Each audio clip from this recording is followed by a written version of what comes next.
Once upon a time, the flowers in my hair were magical, and now they're just flowers.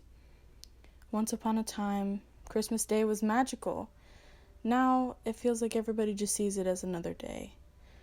Bills were unheard of, and the biggest worry was if you would scrape your knee again trying that new trick on your scooter. Once upon a time, growing up was a good thing, but the older I get, the less I understand about the world I've always wanted to know.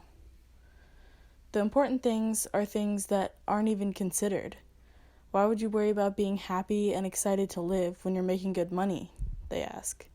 This is what you asked for, no takebacks. I have a counter argument. Why would you want to die never having actually lived? What good is a day if you aren't going to do something exciting? Something that sets your soul on fire? When's the last time you laughed so hard your sides ached? Your face was red, you had tears in your eyes. When's the last time you let yourself breathe without thinking to yourself, how many of these do I have left? If you're taking a while to answer, let's change that. Watch a comedy movie, FaceTime a friend you miss, invite someone over, or go to dinner in the park. Do something you'll look forward to for once.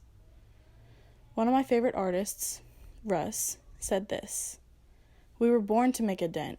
We know there's more to life than paying rent." It's important to feel important. If you aren't, then evaluate why that might be. You don't need validation from another person or somebody in your company.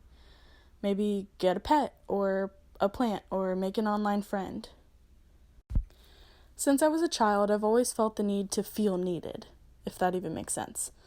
I've always wanted to help and love and be cherished and grow with the people around me. Being a big sister has a lot to do with that, actually.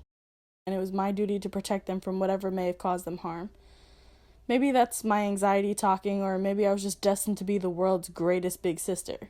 No offense to other big sisters out there. I liked being good at things. If I was good at something, I stuck with it until I wore it out. If I liked something, I listened to it, or I wore it, or I played it until I got sick of it and moved on to the next thing that was new and lovable. It was a routine for me, really, to love things so hard that they felt suffocated.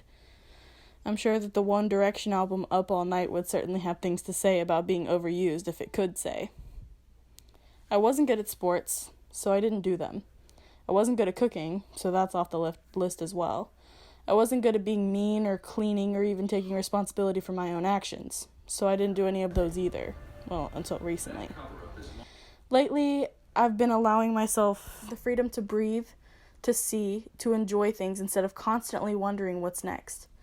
The anxiety and responsibility of college was too much for me at one time, until I stopped focusing on how scary it was, and suddenly it felt more important to me than ever before. I'm an overthinker and a worrier, and I despise conflict. So if I say something or do something that hurts somebody's feelings or causes them inconvenience, I don't get over it until whatever it was got solved. If something bad could happen in a situation, I thought about it 7 times and then played it out in my head 12 more. I'm special, more so than many other people, and the only reason for that is because I have the best support system that a person could have. I have both of my wonderful parents, both of my awesome step-parents, and many, many people who I also consider family that always love and support me no matter the endeavor I've decided to embark on. I've always had people to go to for advice, and I'm never at a shortage of shoulders to cry on.